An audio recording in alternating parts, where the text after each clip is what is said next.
The comeback kids have done it again. Canucks rally for a wild 5-4 win over the Oilers. So much to talk about. Let's get it started on Rink Wide Vancouver.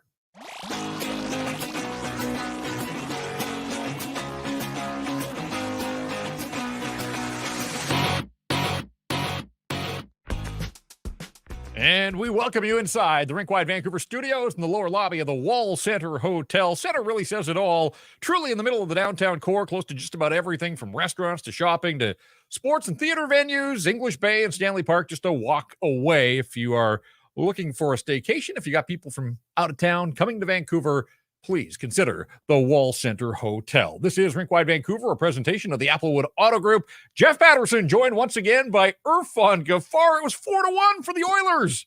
Yeah, we were talking about how...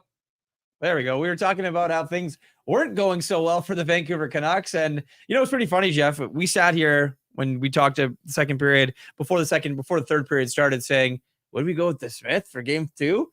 And kind of writing off the Canucks a little bit. But as you mentioned, third period comebacks, what a comeback. Resiliency. That's the word to describe this team. We saw it in game one against the Nashville Predators. Of course, we saw it in Nashville in game four with that crazy comeback that forced overtime, and they won it there. This one didn't need overtime. 60 minutes of hockey. And you know what? Like, even though they trailed 4-1, Irf, give the Canucks a boatload of credit. They stuck with it. They were playing well. They didn't get a lot of saves in the early going, but guess what? An old enemy showed up on the Edmonton Oilers side as well. They didn't get many saves in that third period of play.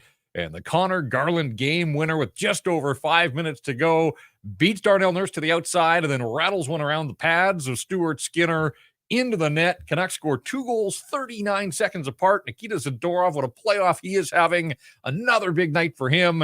And then Connor Garland picks a fine time to get his first to the postseason. He was hustling all night long. He had the breakaway in the first period at 1-0, and you thought, man, what a missed opportunity there. And as the night unfolded, it sort of looked like a night of missed opportunities for the Vancouver Canucks. The power play at 2-1 and again at 4-3. Power play issues still for the Vancouver Canucks, but we'll put that aside because really this is a night to talk about a team that just refuses to quit, won't give up. Full credit to them.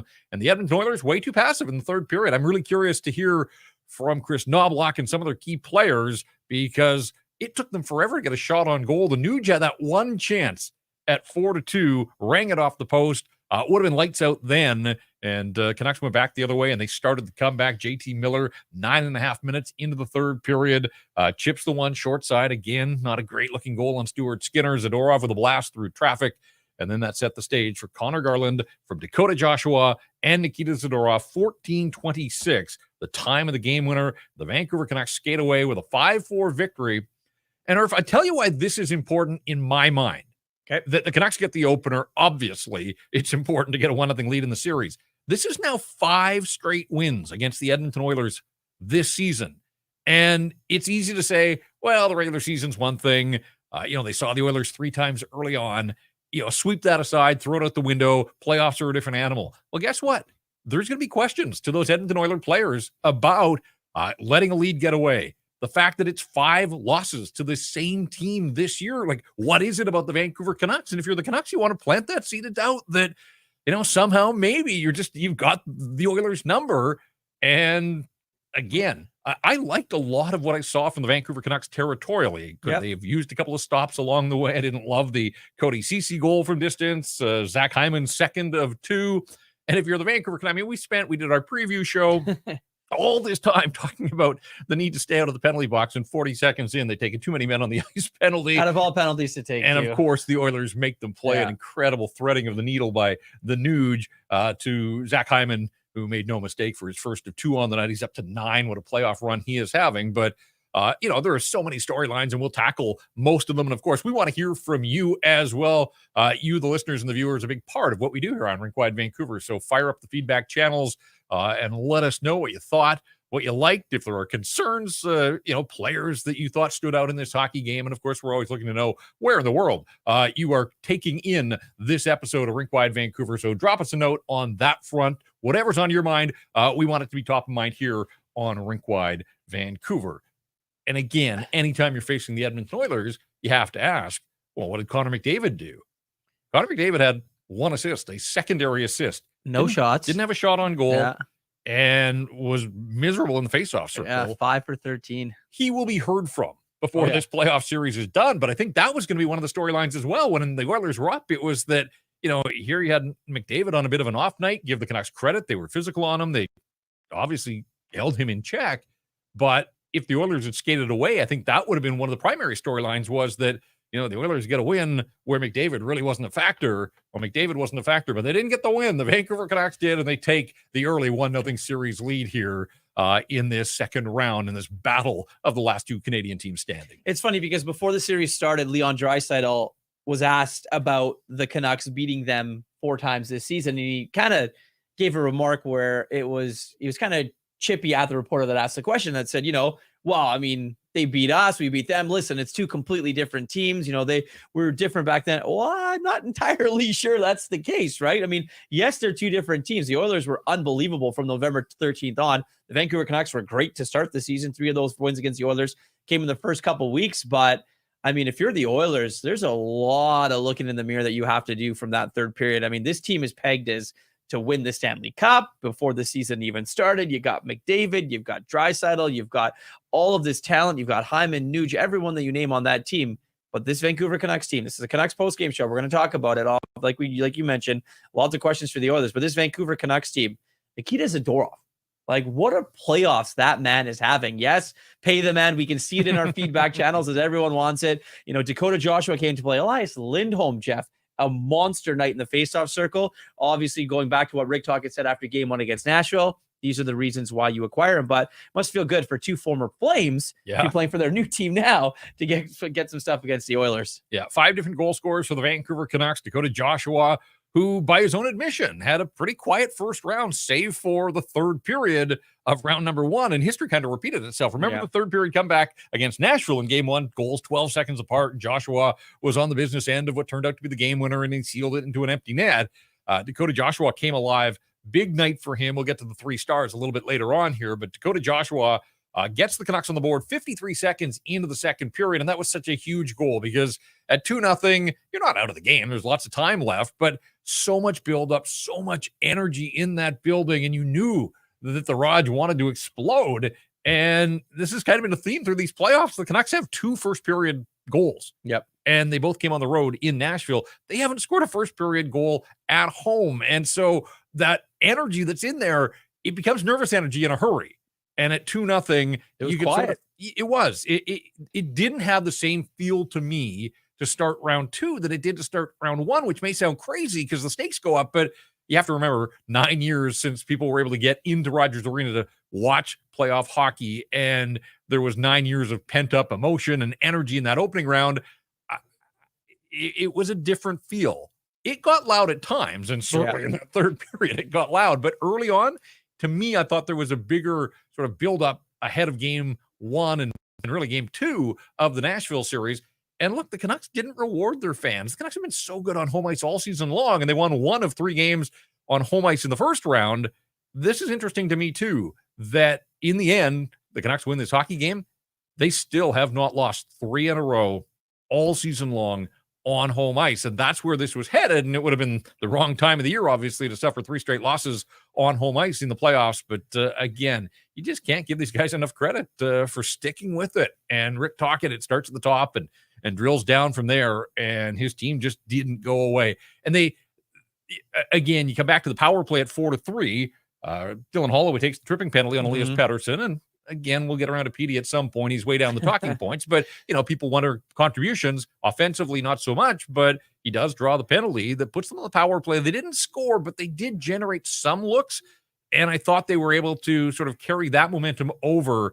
And then look, they needed a bounce and they got it. JT Miller and Brock Besser hadn't had particularly strong games at that point, but there's Miller at the side of the net, chips the puck from a sharp angle. Again, another one that probably shouldn't get past Stuart Skinner, but it does. And at that point, 4-3 with 10 minutes remaining. And it was just like, again, the energy was back in the building. And I think people sensed what might be happening here. And the Oilers sat back, didn't force the issue, didn't generate much. The final shots in the third period were 8-2 in the Canucks' favor. And on the night, they hold this Edmonton team to 16 shots on goal. Now, Edmonton beat Los Angeles with 13 shots in the first round. Canucks obviously got a win in Nashville with 12 shots on goal. We're seeing a little bit more of that, but that's living by the sword and dying by the sword. This is an Oiler team that has all of this offense, and yet they elected to sit back in the third period against a goaltender that, let's be honest, we spent a fair bit of time talking about Stuart Skinner. This was not a great night for goaltending at the NHL level. It was not. Artur Silovs did not have his finest night, but again, he gives up 4, but he doesn't give up that 5th one. And the night, the Canucks outscore the Oilers, and they win it by a score of 5-4. So a crazy night of hockey, a wild night of hockey. The Canucks had all these low-scoring games against the Nashville Predators, and on night 1 of the second round, a 9-goal outburst, and the Canucks come out on top 5-4.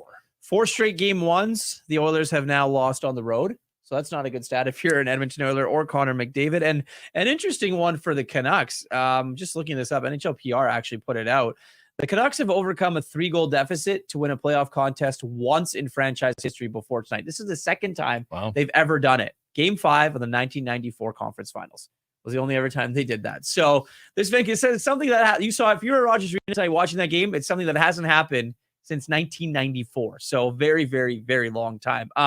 Again, going back to this Vancouver Canucks team, I mean, Jeff, look at 4, Rick Tocchet said that in 2-1 games, they're comfortable. Yeah. Heck, in a 4-1 game, they looked comfortable. Clearly, it was evident with the way that they played and the resiliency that they showed to come back. It's going to be interesting to see what changes are going to be made, if there will be any. But if you're the Vancouver Canucks, and you mentioned Elias Pettersson's name, probably don't have to get to him for a little bit in this show, but you take that and you run with it. You're up 1-0 in this series against all odds, because you weren't supposed to win this series. People were calling for sweeps. They were calling for, the gentleman's sweep. Canucks are going to lose in 5 games. And now the Edmonton Oilers have some real soul searching to do after 1. And the Canucks are sitting pretty heading into Friday night. It's Rink Wide Vancouver. It's a presentation of the Applewood Auto Group. And right now at Infinity Langley, you can get a 2024 QX60. You can lease it at 0.99% up to 24 months on all trims. Remember, it's all good at Applewood. And this comes back to this idea that, 5 straight wins now on the season against the Edmonton Oilers. And look, the Oilers may come back and win this series. It's 1 game. It takes to win, and we'll do our 4 wins for 4 wins later on. But now the Canucks have put themselves in position to really tighten the screws on Friday night. And we talk about pressure on this Edmonton team. If the Canucks get halfway there, take care of home ice advantage and all of that, and take an early 2-0, like, you think the pressure is on the Edmonton Oilers at the outset of this series. Imagine if they go back home and they're down 2-0. They know they've got to win 1 in Vancouver, and they're certainly capable of doing that. I'm not for a second selling the Edmonton Oilers short. Again, I know that Connor McDavid is going to be heard from before this series is out. Leon Draisaitl leaving for the second half of the second period was interesting. He came back, had a couple of assists in the game, both secondary assists, and McDavid's assist was a secondary assist as well. So, it was not a dominant performance from 2 of the best players in the National Hockey League, and that's why it was so important for the Canucks to strike and ultimately get a result when those players weren't in full command of the hockey game. But, just interesting to kind of curious to hear what, if anything, we learn about Draisaitl in his absence there.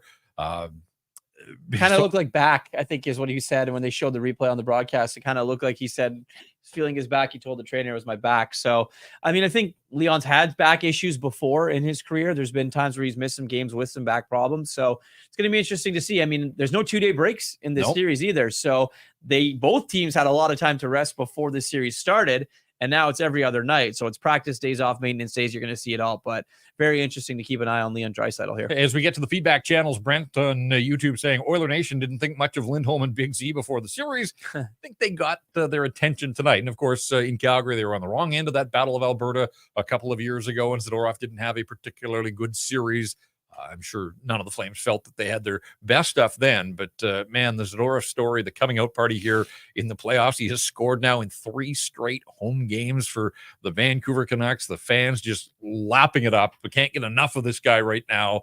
And it's interesting as well, because Matt on YouTube says it's not just that Zadorov is delivering, it's when he's delivering, he's scoring at the absolutely most important moments. And the goal in game 5 to open the scoring in the third period should have meant more. And the Predators were able to chip away and get a 2-1 victory then.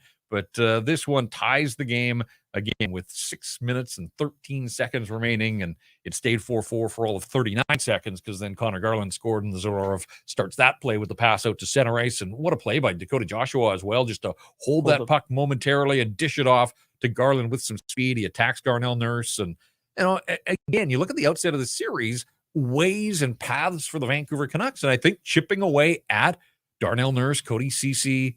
They're vulnerable. They are. That entire blue line, I mean, as is the Canucks, but that Oilers line or blue line is definitely vulnerable. I mean, a lot of talk about Darnell Nurse when he signed that big ticket, $9 million a year, but like you just mentioned, you can chip away at them and you can definitely get at them, and they're going to need those guys like the Hoaglanders, like the Garlands, like those types of players to get in and under their skin and around them to make those plays happen. I mean, look, it's an age-old thing. It's cliche as hell, but you put pucks on net, good things happen. There's a lot of ugly goals in this hockey game.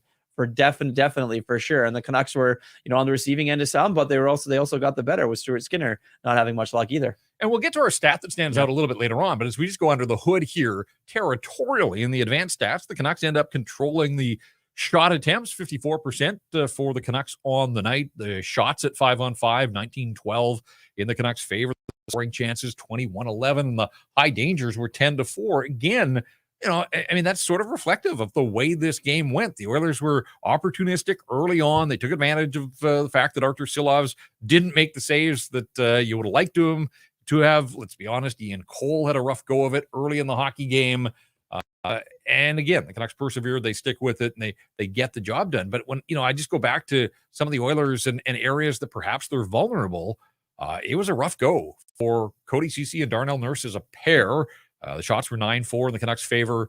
The goals were 3-1 in the Canucks' favor at 5-on-5 against that pair. Vincent Darnay had a tough night statistically as well. There's 3 of their 6 defensemen that I think the Canucks are just going to have to continue to chip away at, continue to put pucks on Stuart Skinner because, again, when we talk about the pressure on this Edmonton team, there's pressure on McDavid and Draisaitl come through, but the guy under the most heat, whether it's fair or not, I mean, the skeletons in the closet of the Edmonton Oilers in recent years, goaltending, they just haven't been able to get the saves, and didn't do anything to change the narrative here. So gives an opportunity to bounce back in game number 2. But for a while there, in fact, when it was 4-1, like I looked down from the press box perch to see if Rick Tocchet was looking Casey this way. I thought maybe we'd see a goaltending change. Tocchet sticks with Artur Silovs there. But if the Canucks had come out on the short end, you wonder, like, would there have been a goaltending change? Would he have been forced to go Casey DeSmith? Would they have given Silovs another opportunity? I mean, some of those questions still remain, but the bottom line is that even through a tough night for Artur Silovs, who's getting his baptism by fire in the National Hockey League playoffs, again, he gives up 4, but it was the guy at the other end that blinked, and the Canucks find a way to grind out a 5-4 victory. Yeah, no, it was interesting because if you look at it, really, Artur Silovs, you mentioned the baptism by fire. I mean, clearly wasn't their best player tonight. Probably very low on the list, but he still managed to get that win. So for him, I think they're going to go back to him. I mean, obviously you look at the next couple of days, but you got the win, right? And no matter how it happens, you have the win, and you have to assume your goaltender's not going to let in bad goals like that again. You're going to get bounces. Things are going to go your way once again. But even just looking at some of this other stuff, like characters or players that you think would have had an impact on this series for the Edmonton Oilers. Evander Kane didn't do much.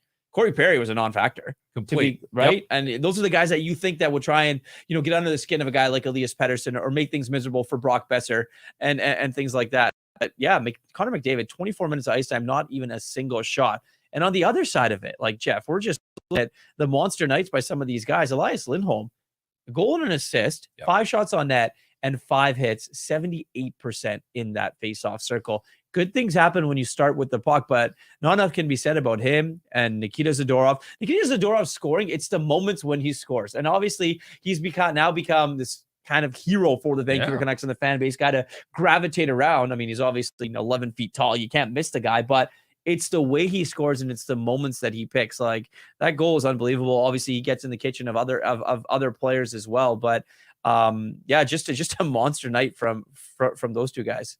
As we look at the series as a whole and look at the playoffs now, I mean, the Canucks have 7 games as a body of work. They took care of Nashville in 6, obviously. This is game number 7 here tonight. They go 0-for-3 on the power play, generated just 4 shots on goal. First power play of the night was not good at all. they are really struggling to gain the zone, to the entries and setting up. And it's incredible how many times they do the drop pass or the double drop pass.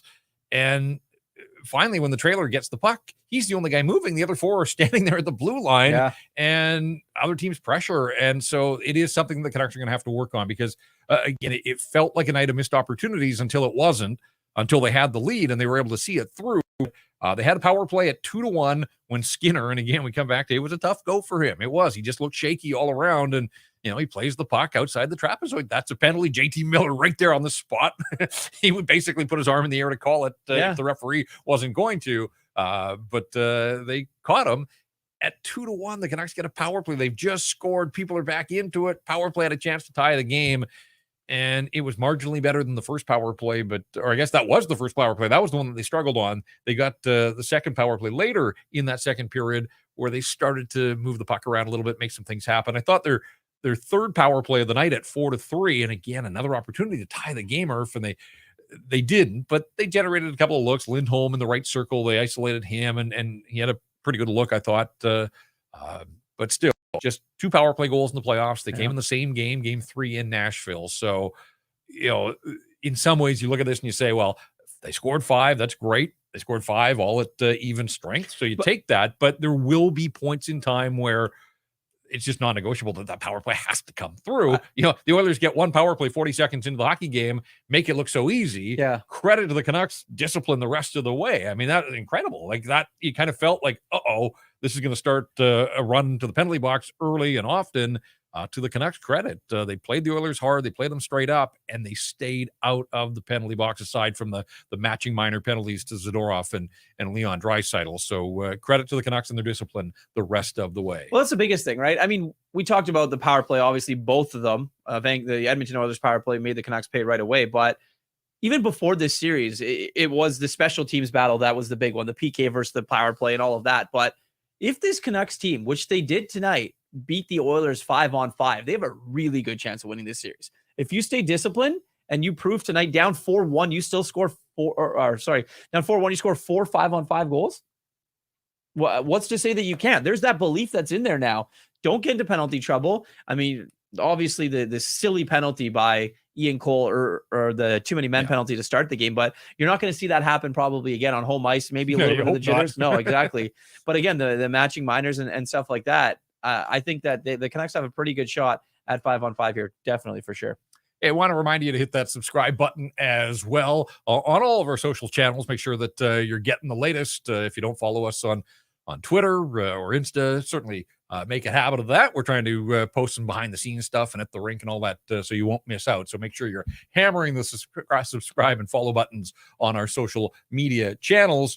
All right, if we just look at the Canucks' 4 lines in this hockey game, I thought Lindholm was terrific. Yep. Joshua, again, 8 hits for Dakota Joshua. Like, that's the player that you want to see more of. You want to see it consistently through the playoffs because he had it in game 1 against Nashville, and then he went the final 4 games of that series against the Preds without a single shot on goal. Here tonight, he scores off the end boards. Good read and reaction from him. I actually thought that Lindholm's pass got through. I thought Joshua had scored momentarily the second Canuck goal, but it was a fortunate bounce. But again, he's on the doorstep there. He's causing problems for defenders. That's what he has to do with that big frame. So I thought a really good night for those guys. Now, can they keep it up? We'll certainly watch and see that. The Miller line, they drew the McDavid matchup for the most part, but I thought way too quiet for far too long. Certainly for JT and Brock. Pia Suter is out there as a complimentary piece. He he helps the team obviously defensively, but I'm not expecting him to drive a ton of play. I looked to the other guys. They didn't have a whole lot, but at the end of the night, did they cash in a crucial time? Yep. Yeah, they did. So, not here to throw darts at them. I know they can be better. They probably will be better as the series goes along. But, at that key moment to get the Canucks within 1 and just really bring that building back to life. Now, all roads seem to lead to Elias Pettersson on this program and others in this market. You know what? I actually thought Petey had some jump tonight. That play that he made on McDavid, almost getting sprung on the breakaway, was probably one of his better plays of the night. Yep. Just because you look at the effort that he had, it's against Connor McDavid. It's at a crucial point in the game. I understand everyone wants him to shoot, fire the puck, and do everything offensively, but that defensive play is going to go down as a very crucial part of this game and maybe even the series a little bit. He plays 18 minutes and 43 seconds, 3 shots on goal, 4 attempts total, had 4 hits as well. He won 60% of his faceoffs. Is he on the score sheet offensively? No, and that remains a massive concern, especially when he's seeing a lot of guys like Ryan McLeod on the other side. I mean, those favorable matchups. He had Colton Sissons for the most part in that Nashville series and came out on the wrong end there. So, that part hasn't happened, but I thought he was skating better. I thought he was shooting. He was willing to shoot. Yep. Second period power play, one of them, he came in on the entry, shot from about 40 feet out directly in front of Skinner, but he got a lot on it. And people keep looking for these signs that, he's either got it or he doesn't have it. He's playing through something. And Rick Tocchet earlier today basically said, look, he's fine. He had a head cold, missed practice, but he's fine. They don't lie. And so, we got fans banging on the window here in our Hornby Street studio. Love it. Scared the hell out of me. Security. But I thought there were some signs of life. Ilya Mikheyev, again, I never know what to make if he has a bunch of shots and shot attempts. He hit the post there in the second period as well, or I guess late first period. Mikheyev did. The guy that concerns me is Nils Höglander now. And there were a couple of times in the first 2 periods where I thought Petey looked like he was streaking right up the gut in the neutral zone and needed somebody to get him the puck in flight. And Höglander, on one occasion, just flat out didn't see him. And on another was just too late to react. And by the time he tried to get the pass through, the Oilers were back in position and able to break it up. And so there's such a hyper focus in this market on Elias Pettersson and his struggles. But 21 there, I expected more. And I know he's a young player getting his feet wet in the NHL playoffs, but this guy scored 24 in the regular season and is such a buzzsaw. And unfortunately, it's turning into more of a buzzkill right now in the playoffs for him and that line. And it cuts both ways because I get the people that say, hey, Pettersson's the star here. He's got to make those around him better. But I just look at the way Nils Höglander had the Louis line almost tonight. His only statistic across the board is 1 takeaway. He got the assist, He did get the second assist on the Zadorov goal, and so I'll give him that. But I don't know. There's probably others in this lineup that I should have expected more from in the playoffs, but I just keep coming back to Höglander, and I just thought, we talk about Corey Perry being quiet. I keep thinking at some point that, the other team's going to chase him around the ice and he's going to get under their skin and all that kind of stuff. And it's just been so remarkably quiet for Nils Höglander here through 7 games of the playoffs. Yeah. And I think that, for him, it's a little bit of baptism by fire, but he's got to, you playing with Elias Pettersson. I mean, you see him not doing much. You got to be a guy that goes to some different part of your game if you're not going to score goals. You got to go back to hitting people. You got to go back to being that pit bull that's on guys that people have seen and been so hard to play against. So it's going to be tough. But you have to assume, Jeff, that the way things keep going, they're up 1-0 in this series. You're going to keep the top line together, right? With JT Miller, Pius Suter, and Brock Besser. And then you're going to keep the Lindholm line together. That one's not being moved at all. So what you're going to have to, this line is going to have to figure it out by itself, to be completely honest, because I don't think anyone is going to come and save Elias Pettersson or moving Nils Höglander down the lineup isn't going to make him play better at all. They're just going to have to figure it out. The good thing is that you have that 1-0 series lead now. We should mention as well that Abbotsford's season is over. Got swept in 3 games by the Ontario Reign, the Los Angeles Kings farm team. So congrats to the Kings. They move on. And the Abbotsford Canucks are done. So now it's really going to be interesting to see about Black Aces. I don't think there's anybody in Abbotsford that's going to get plugged into the lineup for game 2. I would assume that Vasily Podkolzin comes back up. I would think that Jonathan Lekkerimäki, because he's over here now in North America, you would bring him in and let him be around the NHL team and get the experience. It'll be interesting to see Archie Baines and some others. Linus Karlsson, who saw some NHL games as well. I think the Canucks would bring in some guys as reinforcements to be Black Aces at this stage, but like Nils Aman's their only healthy forward. Are you going to swap out a 24-goal scorer for a guy that hasn't scored since Christmas? No. Probably not, but you just hope at some point that Nils Höglander can get it going or that Petey can elevate him in that line because, again, you just think what a difference that would make for this hockey club if those guys could ever get it going here offensively. I was surprised at the lack of heat in this hockey game. I mean, so much heat because you watched the Buffalo game before, or sorry, the Boston game Florida, before. Yeah, that got a little squirrely. No, I didn't need PD to fight Connor McDavid the way Pasternak. That'd be awesome though. But no, like just for all the buildup and all the heat we've seen in social media and the two fan bases, I thought some of that would carry over. Again, a tight game, maybe that plays into it somewhat. In fact, it probably does. There were some hard hits. Don't get me wrong here. Hard hits both ways. Quinn Hughes was on the receiving end of a couple. Carson Soucy had the big hit. Was on Brett Kulak in the first period. We absolutely rocked him behind the net. So it was a physical game, but you got Corey Perry, one of the all-time pests on the other side. I expected him to be in Silov's face and sticks and whatever after whistles, all that kind of stuff. So that part surprised me a little bit. I would think that we'll see some of that as the series goes along, if frustration factors into it, whatever the case. That was one of my takeaways on this night that, for the most part, teams played it pretty tight. Yeah. Between the whistles, again, so few penalties. People can't complain. The Canucks had 3 power plays. The Oilers only had 1. And we'll see that storyline as it develops over the course of the series. But for this night, at the very least, the Canucks got torched early, but 1 power play, the best way to keep that Oiler power play at bay is stay out of the penalty box, and the Canucks did a really nice job of that. 3 goals in 4:48. It's an easy question to ask because it's the resiliency, but what do you attribute that to for the Vancouver Canucks?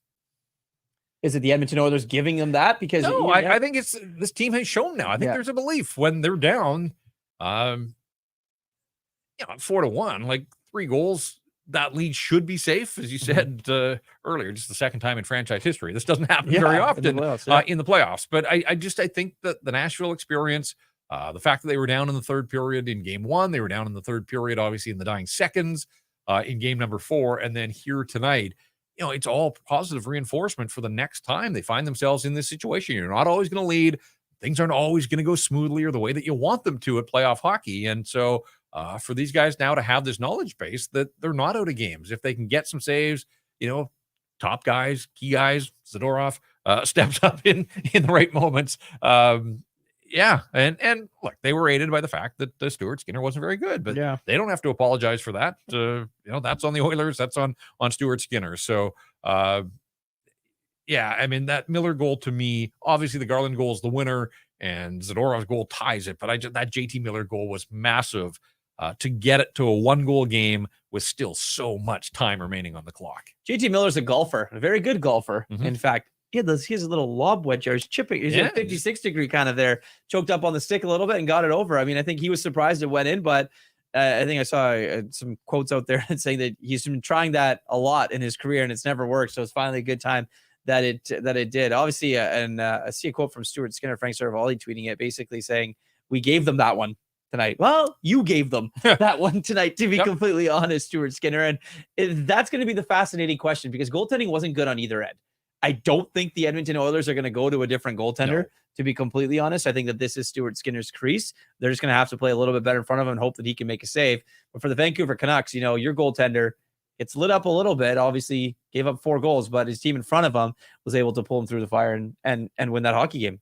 All right, let's get to the 3 stars of this hockey game. A presentation of Greta Bar YVR, Canucks Army's home for food, drinks, and watching the game. And, of course, watch parties through the playoffs here. When the Canucks head out on the road, we know that they'll be in Edmonton for games 3 and 4. And Greta Bar YVR, if you're looking for a place to gather with other Canuck fans, a place to watch the game, join our crew at our favorite game day watch party spot, Greta Bar YVR. All right, 3 stars. Dakota Joshua. I don't think there's much doubt about that. Again, I think this guy can be a massive X factor for the Vancouver Canucks. We've seen it in spurts here in the playoffs, but he was there when the Canucks needed him. A goal, 2 assists, and again, 8 hits, and that's what he has to do. He's the biggest forward the Canucks have. Use that size, use it effectively, wear the Oilers defenseman down.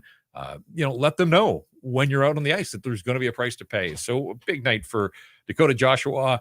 Nikita Zadorov, again, it's just so much fun to watch this guy do his thing and the way that the fans are reacting to him. A goal and an assist, 3 blocked shots as well. So, taking care of business in front of Artie Silovs, but also providing the offense and gets the tying goal and then is the guy that headmans that pass that starts the play on the game winner. So some timely Points for Nikita Zadorov, up to 3 goals now, goals in 3 straight at Rogers Arena.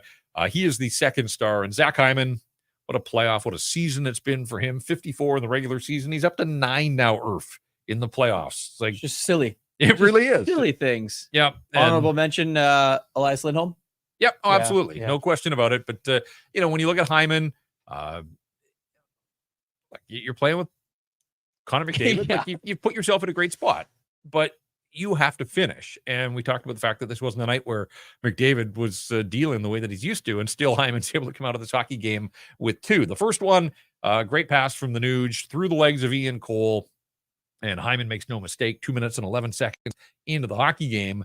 His second of the night, down left wing, Tyler Myers trying to take his space away. Yeah. And I don't know if Silovs thought he was going to go high there, but it was not a good looking goal through the wickets. And at that point, 4-1. And boy, it felt like the wind was out of the Canucks' sails. But the Lindholm goal gets him within 2, 3 minutes to go in that second period. And again, there's this belief in this hockey club that, hey, down 2, not a problem. And so the Canucks able to come all the way back, and they win it by a score of 5-4. But yes, Elias Lindholm, absolutely honorable mention. I'm sure we could have found a place for him in the 3 stars, but we'll go with Joshua, Zadorov, and Hyman as the 3 stars here on Rink Wide Vancouver. And 3 stars in the building is selected by Hockey Night were those same 3 guys. Confidence is a funny thing, Jeff, in sports, and so is momentum when you look at this ups and downs of series and things like that and of that nature. So the Vancouver Canucks, going into the third period, I don't have too much. Maybe there's a little bit of belief. Chip away, we can get at it. You win this hockey game. You do it in regulation. You didn't have to have any of your special teams really do anything other than kill penalties. You go into that, and now your momentum, this fan base, this building on Friday night in Vancouver, 25 degrees is going to be absolutely rocking.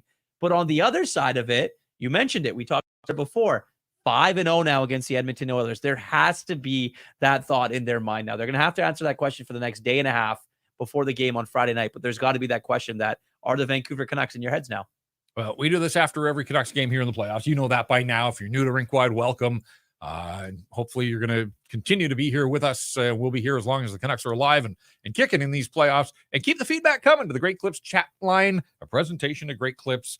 Your time is valuable. Use the Great Clips check-in app. See the wait time, check in on your phone, and get your haircut when you want to. Great Clips. It's going to be great, and we'll dip into our feedback channels here as we carry on. 5 different goal scorers for the Vancouver Canucks, 3 unanswered goals in that third period alone.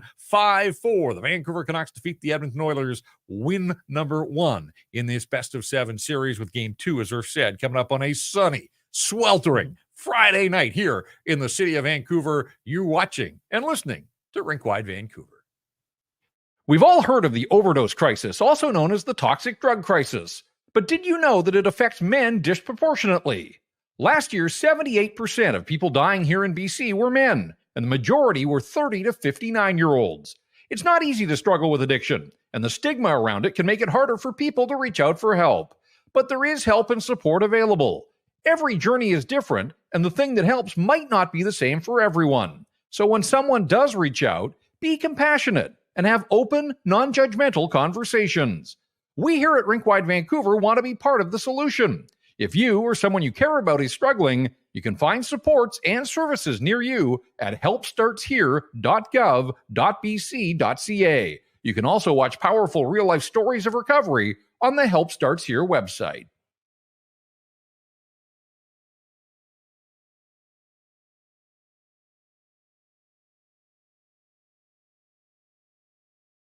So much of it comes down to, I think the Canucks can hang at even strength, but the special teams worry me a little bit, especially with how much the Canucks power play struggled in round 1, how much it struggled since the All-Star break, really.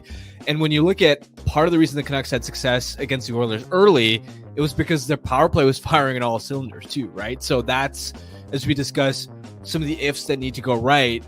I'm really looking at the power play needs to get going so that it's at least close on special teams.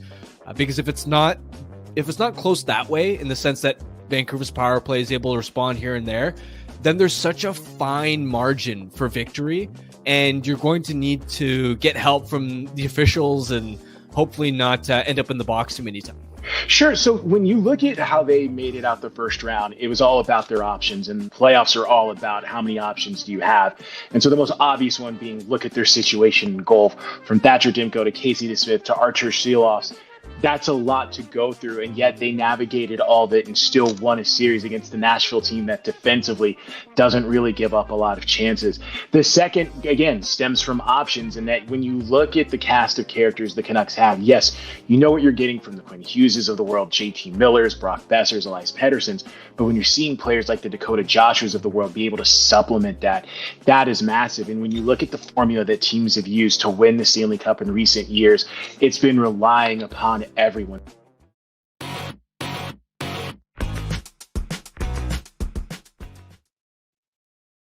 Vancouver Canucks defeat the Edmonton Oilers by a score of 5-4. Crazy night at Rogers Arena, man. Playoff hockey is fun, and we'll get more of it. Obviously, we know that there's going to be a game 5 at the very least.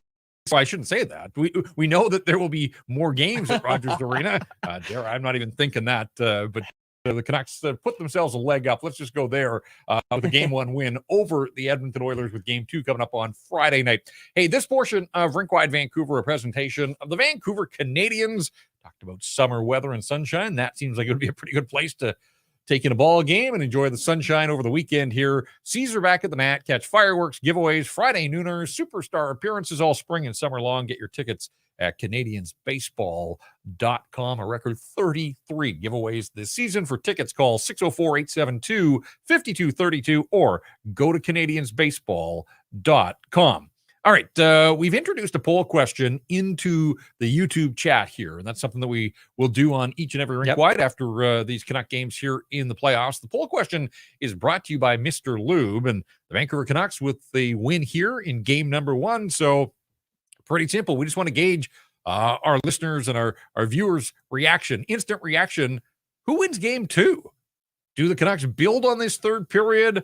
Do the Oilers regroup? Does McDavid take this personally? And do we see the real Connor McDavid on Friday night? So tell us who's going to win game number 2. That is the poll question in the YouTube chat. It's brought to you by Mr. Lube. Need a tire change or tire service? Mr. Lube provides no appointment tire service and sales. You can drop by anytime for tire rotation, tire repair, and balancing, servicing all makes and models, including electric vehicles, 16 locations in the Lower Mainland for one near you. Go to MrLube.com. The Vancouver Canucks, as we said, McDavid, he'll be better in this series. You're not going to hold him to 0 shots. 0. Yeah, I mean, uncharacteristically quiet.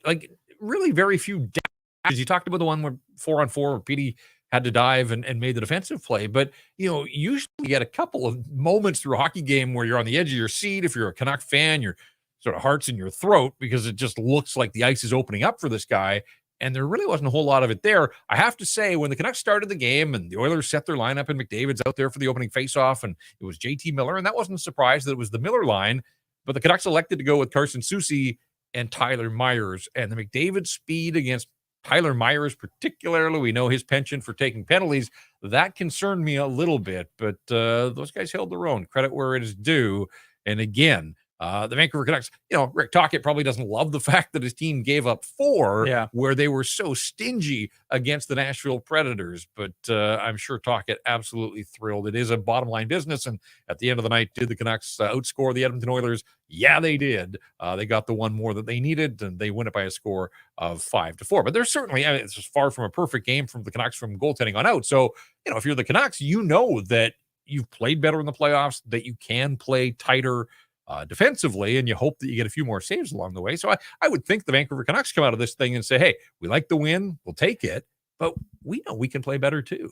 Yeah, well, I think that's the biggest thing. Just taking a look at our poll question, Mr. Lube poll on our YouTube chat, who will win game 2 on Friday night? You can guess what most people are voting right now, Jeff. People getting a little giddy here in town? Yes, exactly. A little giddy after game, and rightfully so. You should be. I think if the Vancouver Canucks won the game 3-2 and they were up and the Oilers came back and made it interesting in the end, it would have been a different reaction. The fact they were down and basically out for what a lot of people probably thought when they were watching this game, except for those guys on the ice, that's the one that when you look at it and say, okay, now the series actually shifts.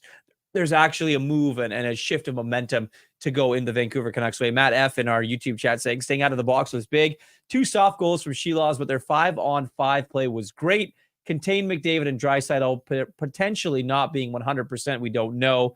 Things are about to get interesting pretty fast here. Yeah, they are. Let's get to the stat that stands out. We always try to come up with something from a hockey game that we think caught our attention at the very least, and we wanted to pass along to you. The stat that stands out is a presentation of Fountain Tire. As we head further into spring, ask the Fountain Tire experts about their seasonal car care package to keep your vehicle in top shape. For the nearest service dealer, go to their website, fountaintire.com. And there you go. 3 third-period comebacks in 7 playoff games. And remember, too, we talked about Game 5 against Nashville, where the Canucks opened the scoring in the third, and then it was the Preds. So third-period leads have not been safe in playoff games involving the Vancouver Canucks, but they had the Game 1 against Nashville, they had Game 4 against Nashville, and then this one with 3 unanswered goals in the third period. So absolutely, that is a stat that stands out to me, this team's ability to not quit, to not go quietly. There's no sulking, not pouting. They're not, we've seen other teams, cough, cough, Toronto, infighting on the bench, guys sniping at each other. Well, the Oilers did it too this year. Oilers have done it. Yeah. You're right. So, give the Canucks credit. Like they stick to the plan here, even when the plan isn't working for them. They stick with it to find a way to chip away. And so 3 third-period comebacks, absolutely a stat that stands out to me. Yeah, Chris Noblock said that Leon Draisaitl left the game during the second period due to cramping issues. So maybe something different that he told the trainer was on the broadcast, and he said it was in his back. But yeah, definitely something to keep an eye on. Got to hydrate yourself there for all that time off that you had. But yeah, no, it's definitely an interesting one to look at. And just from this game alone, I mean, you go and look at it, and the Canucks were down 4-1. Right, Jeff? So this basically brings us to one of the things that I want to talk about. One of our segments brought to you by Bet365, proud partner of Sekeres, Price, Canucks Conversation. Obviously, us here on Rink Wide Vancouver. Open an account with Bet365 today. Bet on a huge range of markets. So whatever the sport, whatever the moment, it's never ordinary at Bet365. Use code VANBONUS. The Canucks to win the game in regulation, down 4-1, was plus 3,000. Regulation to win that game down 4-1. If you put any sort of money on it, you're out in the streets of Vancouver laughing and sitting pretty. Jump on that. Yeah, I didn't. I don't know if anyone really had to, to go and do it, but that is definitely a bet that stands out to me. And one now that you're going to have to look at and say, if the Canucks go down in these games coming up, or if they do, that might be, if they're going to be known as the comeback kids here. You mentioned the 3 and 7 in our stat that stands out. Might be worth a little money on it. Wow. All right. Well, we'll continue to monitor those after each and every game here as we go through the playoffs. Look, we've gone through the lineup. We've talked about a lot of individual performances. It's kind of wild to me, Irf, that we've made it almost 45, I guess, looking at the count here, almost 50 minutes of this game. I don't know if the name Quinn Hughes has popped up yet. Good. He wasn't I don't think sometimes if you don't need to mention him and his name's not being I know, said, but on a night when the Canucks score 5, and Quinn Hughes isn't involved in the offense, doesn't have a point, played 25 minutes and 30 seconds, so played more than he did in a lot of those games against the Nashville Predators. His name did come up because remember I said that Hyman and a couple other guys got a piece of him. Yes. But that's the only really mention that we had of Quinn Hughes. No shots on goal. He did have 4 attempts, 1 hit, so he was credited with throwing the body himself. But when you look at the underlying numbers as well, a pretty pedestrian night for Quinn Hughes. So it does, again, it cuts both ways here that the Oilers, they know their stars are going to be better, but I think Quinn Hughes is going to be more of a factor as this series goes on. He's just too talented. We've seen it all season long. The Oilers are going to pay special attention to him. They're going to try to finish their checks like Nashville did, but shot attempts were dead even, 16 apiece at 5-on-5. The shots were even at 6 apiece, and Quinn Hughes wasn't on the ice for any of the goals either way in this hockey game. So a little bit of a surprisingly quiet night for McDavid, and I think you would say the same thing there about Quinn Hughes, but from a Canucks standpoint, you'll take that. You get a win, you get spread offense, you get 5 guys scoring, and you didn't need Quinn Hughes to be a dominant force. Just over the balance of a long series, he'll be heard from. Only Evan Bouchard played more in the hockey game, and that was 12 seconds more That's it. So Quinn Hughes was out there a lot. It's not that he wasn't playing or anything like that. He was definitely out there a lot for the Vancouver Canucks and on the ice in this hockey game. But yeah, didn't really see him much. You mentioned a pedestrian night. He had 2 attempts blocked, two missed the net, 1 hit, a giveaway, takeaway, right? That's it. I thought the Canucks did a nice job on Bouchard. Yeah. He's got one of the biggest shots in the National Hockey League, had 2 shots on goal. It was Ekholm that scored from distance, his first of the playoffs. That made it 2-0, 5 minutes to go in the first period of play. And then Cody Ceci, that one, I think it tipped off Ian Cole. And we touched on the fact that it was a tough night for Ian Cole. Silas was sliding, though, so far to his right. Like, even if it didn't deflect off Cole, like, I'm not sure what Artur Silas was doing in that moment. So the CC goal I didn't love. The Hyman goal I really didn't like. But that was it. And again, like, this isn't the wild 80s where you're expecting a 6-5 or an 8-6 kind of game. But, they used to say about Grant Fuhr, like, he'll give up 6, but, he'll stop everything after that one, and the Oilers would score enough for him. We know that this Canuck team can score goals.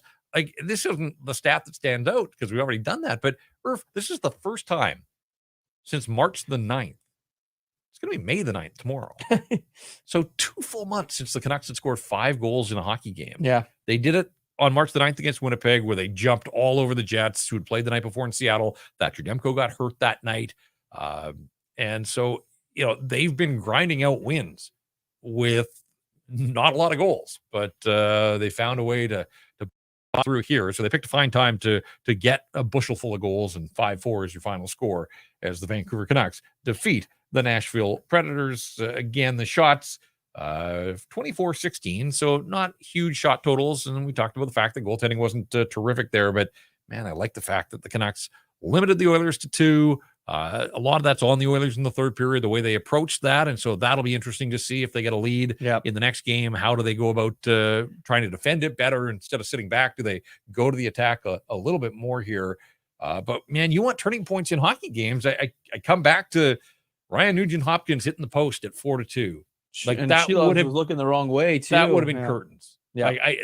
Sorry, if the Canucks went back down by 3 at that stage, I don't think there was a 3-goal comeback in the offing there. So it could be a game of inches. Boy, it can be a game of inches, and it certainly was there, because you're right. Silas looking over his right shoulder, and Nuge hits the post on the short side there, and then the Canucks go back down the ice, and that's when they scored to make it 4-3 and get right back in the hockey game. Jeff, I asked this on our socials pretty much every time we've done this show all season long. What'd you like? What'd you hate? So now I always have started to ask you a little bit. What did you like from the Canucks game tonight? We'll start there. Just resilience. Yeah. That's the word that has been used so much, but this belief that they're not out of hockey games, and they keep proving that they're not. So I like that, and I like the spread scoring. They're still not getting any contributions from Paterson's line.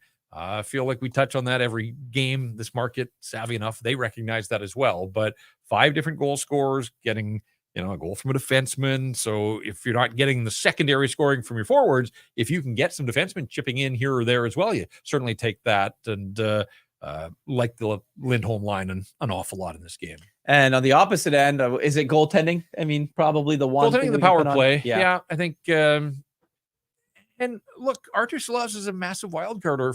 We just don't know, right? Like, I don't think anybody can be shocked that he had an off night.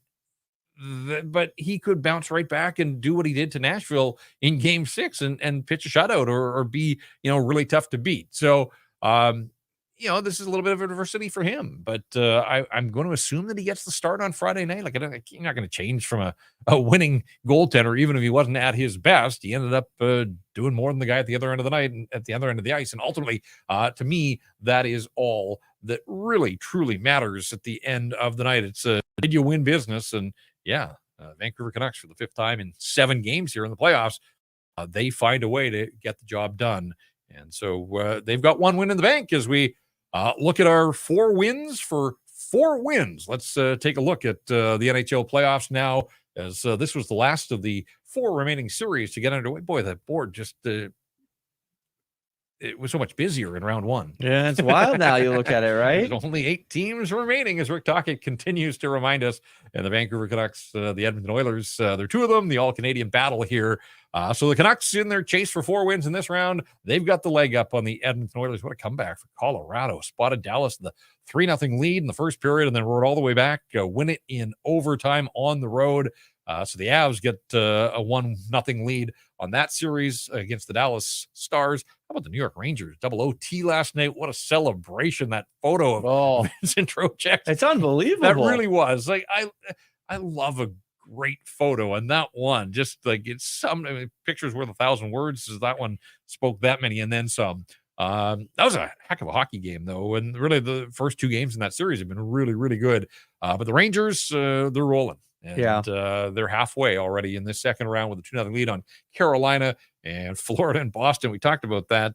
Bruins picked up where they left off against the Leafs, get the first one, but I don't know if it all caught up to them. Whatever the case, the Panthers are an awfully good hockey club, and they showed it, kind of flexed their muscles, and got a little hairy there in the third period and a couple of occasions to the point that David Pasternak and Matthew Tkachuk are fighting. Come on. David Pasternak asked his coach, or he told his coach that he was going to go and fight him.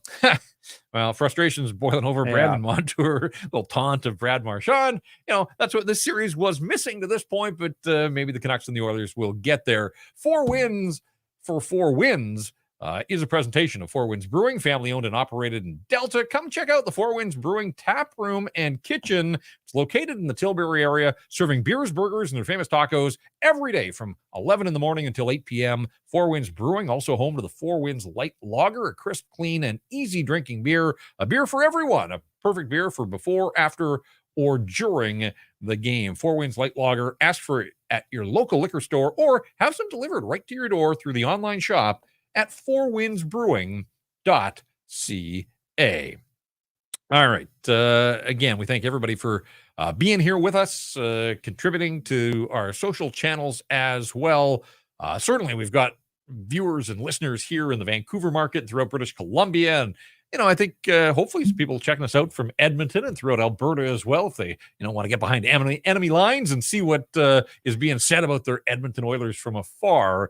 It is time now to go worldwide, rink-wide, worldwide, as we check out our map and a few more pins placed on it. And I'm seeing more in the inbox as well, including Dean, who's checking us out from Malaysia.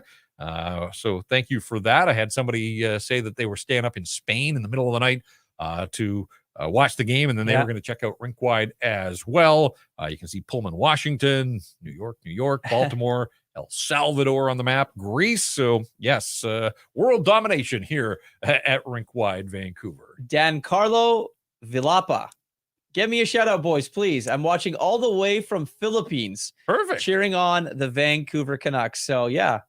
Dan Carlo, thank you very much. Vern in Halifax says 2 a.m. I can't sleep. I won't sleep. Yes. Yeah. I love that. There's actually a funny one in our YouTube chat. It's not Rink Wide, but Zimzak.